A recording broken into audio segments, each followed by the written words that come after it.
আসসালামু আলাইকুম এভরিওয়ান, কেমন আছেন সবাই? আশা করি সবাই ভালো আছেন।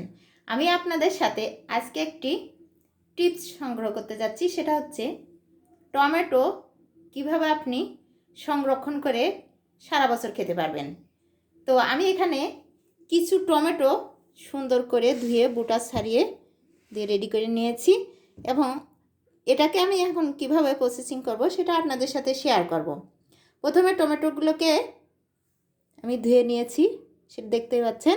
আর এখানে আমি নিয়েছি প্রায় আধা কাঁচা টমেটোই, কিন্তু পুরোটা পাকা না, তবে বেশি পাকা হলে বেশি ভালো হয়। আর আমি যেহেতু আমার কাছে এটাই আছে, আমি এটাই এখন সংরক্ষণ করব যাতে আমি অফ সিজনে খেতে পারি এবং সারা বছরই খেতে পারা যায়। আমি এখন এর গায়ে যে পানি আছে পানিটাকে আমি মুছিয়ে নেব। আপনারা চাইলে একটা সুন্দর কাপড়ের সাহায্যে, পাতলা সুতি কাপড়ের সাহায্যে আপনি পানিটা এভাবে মুছে নিতে পারেন, বা এরকম টিস্যু পেপার দিয়ে আপনি এই পানিটাকে এভাবে মুছে নিতে পারেন। এর গায়ে যেন এক ফোঁটা পানি না থাকে, কারণ টমেটো সংরক্ষণ করতে হলে এর পানিটা রাখা যাবে না। এর গায়ে সম্পূর্ণ পানিটা এভাবে আমি একটা একটা করে সবগুলো টমেটো মুছে নেব, কারণ এখানে পানির কোনো স্পর্শই রাখা যাবে না।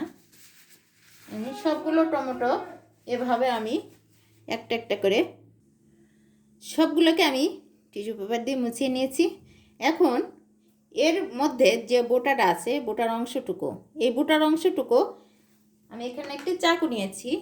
এই চাকুর সাহায্যে বোটার অংশটুকু আমি এভাবে কেটে নিব। এই বোটার অংশটুকু ফেলে দিতে হবে। এটা কোনো মতেই আপনি ফ্রোজেন করে রাখার সময় এটা কোনো মতেই রাখা যাবে না। দেখেন যে এই অংশটুকু আপনাকে ফেলে দিতে হবে। আমি এভাবে সবগুলোর বোটাটা এভাবে ছড়িয়ে নেব। দেখেন এভাবে চারপাশে রাউন্ড শেপ দিয়ে আপনি এরকম করে মাথা দিয়ে করবেন, এভাবে উঠে যাবে।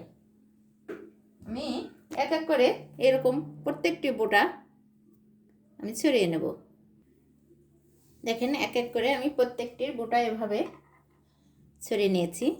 এখন এগুলা আমি আমার নিজস্ব একটি শেপ দিয়ে কেটে নেব। যে যেমন পারেন সেভাবে শেপ দিয়ে নেবেন।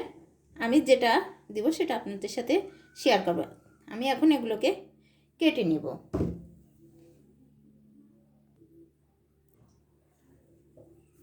দেখেন আমার সবগুলো টমেটো আমি এই শেপে কেটে নিয়েছি, চারফালি করে। আপনারা যে যেভাবে পারেন সেভাবে কেটে নেবেন। এখন এগুলো আমি এখানে বক্স নিয়েছি, দেখতে পাচ্ছেন এখানে একটি বক্স, আর নিয়েছি আমি একটি পলি ব্যাগ।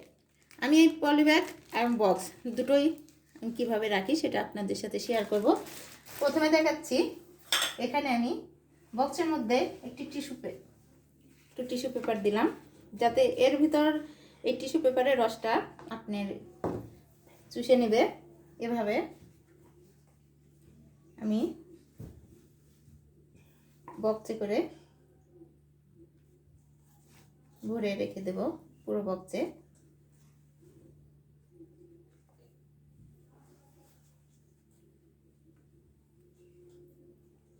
এই যে আমি এখন ঢাকনা দিয়ে ঢেকে রেখে দেবো। আর বাকিগুলো আমি একটি সুন্দর পরিষ্কার পলি ব্যাগ নিয়েছি, আমি নতুন ব্যাগ নিয়েছি যাতে ভিতর ব্যাকটেরিয়া না থাকে।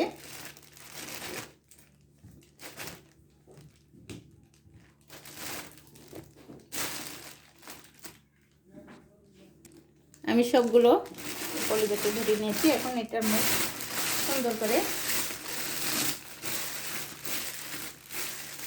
বন্ধ করে রাখবো, যাতে এর মধ্যে বা রসটা বের হতে না পারে বা কোনো সমস্যা না হয়। একদম টাইট করে মুখটা বেঁধে রাখতে হবে। এখন এটাকে আমি ডিপ ফ্রিজে রেখে দেব। চলুন আমি এখন